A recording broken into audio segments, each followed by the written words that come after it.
ये कहानी है एक इंसान की जिसने बेरहम समुद्र में 400 से भी ज़्यादा दिन बिताए, यानी कि पूरे 14 महीने। और हैरत की बात यह है कि वो वहाँ से जिंदा भी वापस आए और वर्ल्ड रिकॉर्ड बनाया, और ऐसा वर्ल्ड रिकॉर्ड बनाया जिसे आज तक कोई दूसरा तोड़ नहीं पाया।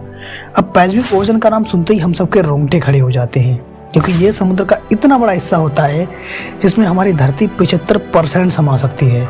आसान शब्दों में कहें, अगर यहाँ पर कोई खो जाए तो उसे ढूंढना नामुमकिन है। और एक इंसान जो अपनी छोटी सी बोट के साथ यहाँ पर 2012 में खो भी गया था और 14 महीनों के बाद जिंदा वापस भी आया, आखिर कैसे आओ जानते हैं पूरी कहानी इस वीडियो में। तो वीडियो में लास्ट तक बने रहिएगा, क्योंकि ये कहानी सच्ची घटना पर आधारित है। बेरहम समुद्र और पैसिफिक ओशन में पूरे 14 महीने बिताने वाले शख्स का नाम था जोस सल्वाडोर अल्वारेंगा। जोस अपने दोस्त के साथ एक छोटी सी बोट में हर रोज की तरह फिशिंग करने निकलते हैं, और दोनों ये प्लान करके निकलते हैं कि वो 30 घंटे के अंदर ही फिशिंग करके घर वापस भी आ जाएंगे। वो समुद्र में जाल बिछा ही रहे होते हैं, अचानक उन्हें एक समुद्री तूफान अपनी ओर आता दिखाई देता है। दोनों वक्त बचाने के लिए जाल को वहीं छोड़ देते हैं और बोट को फुल स्पीड में भगाते हैं। वो बोट को लगातार 6 घंटों तक भगाते रहे और किनारे से 20 किलोमीटर दूर ही थे, तभी अचानक उनकी बोट का इंजन खराब हो जाता है। अब वो एक तरफ किनारे को देख रहे होते हैं, दूसरी तरफ अपनी ओर आता तूफान जो इतनी शिद्दत से आ रहा था मानो उन्हें जिंदा ही निकल जाएगा। जोस के पास एक रेडियो भी था जिससे उन्होंने अपने बॉस को लोकेशन शेयर की, लेकिन तब तक बहुत देर हो चुकी थी, क्योंकि हवा का रुख कुछ ऐसा हुआ कि जोस की नाव किनारे से दूर होने लगी, और देखते ही देखते उनकी नाव दूर से दूर होती गई। और बॉस ने उनके सर्च पार्टी भेजी भी थी, तब तक बहुत देर हो चुकी थी, क्योंकि जोस की नाव महज 4 दिनों में 450 किलोमीटर दूर हो गई थी। और उन्हें भी ये समझ नहीं आ रहा था समुद्री तूफान में कि किनारा किस तरफ है और वो इस समय कहाँ पर हैं।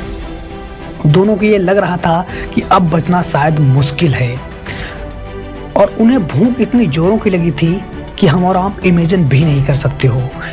उनका राशन भी 2 दिन पहले ही खत्म हो गया था, और मछली पकड़ने का साजो सामान वो समुद्र में पहले ही छोड़ आए थे। तभी अचानक एक परिंदा आकर उनकी बोट पर बैठ जाता है, और दोनों एक दूसरे को देखते हैं और उस परिंदे पर हमला कर देते हैं। ऐसे ही आने वाले परिंदों से भी अपनी गुजर बसर करते हैं, और समुद्र का पानी पीने से इंसान की मौत हो सकती है, इसलिए वो मछलियों और टर्टल्स का खून पीते हैं अपनी प्यास बुझाने के लिए, लेकिन वो भी तब जब उन्हें पकड़ने में कामयाब हो जाते हैं। ऐसे ही करते करते वो कुछ दिन और कुछ महीने गुजरे, और वो उस मेंटल टॉर्चर से गुजर रहे थे, हम और आप इसे इमेजिन भी नहीं कर सकते हो। और ये मेंटल टॉर्चर जोस का साथी बर्दाश्त नहीं कर सका और उसने सुसाइड कर लिया।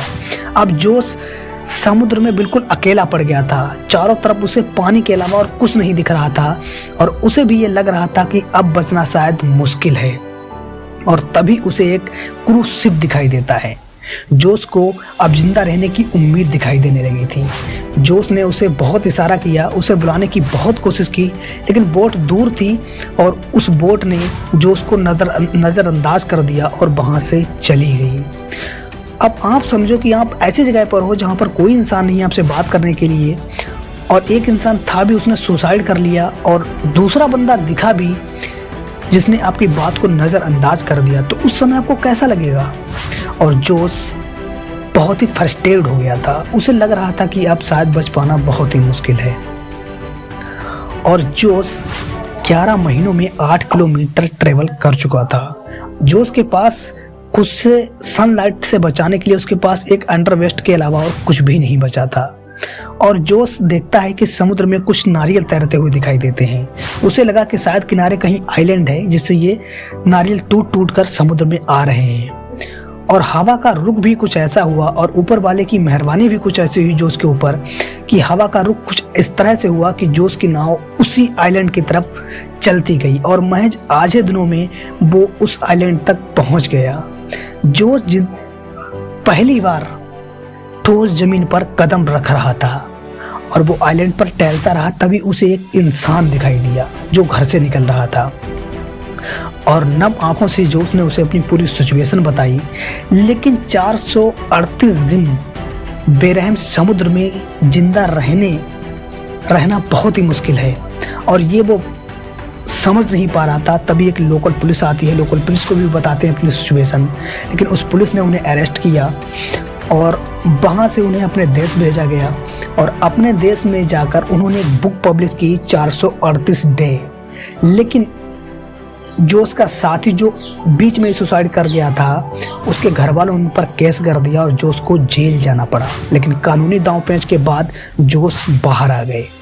अब इस कहानी से आपको एक ही सीख मिलती है कि ज़िंदगी में कैसी भी सिचुएशन हो, बद से बदतर हालात आ जाएं, लेकिन इंसान को अपनी उम्मीद कभी नहीं छोड़नी चाहिए और हमेशा ये सोचना चाहिए कि वक्त जो है कितना भी बुरा क्यों ना हो, वो गुजरता जरूर है। तो इसलिए खुद पर भरोसा करें और उम्मीद कभी ना छोड़ें। अगर ये वीडियो वाकई अच्छा लगा तो वीडियो को लाइक करें, चैनल को सब्सक्राइब करें। मिलते हैं किसी अगले वीडियो में। Bye, best of luck.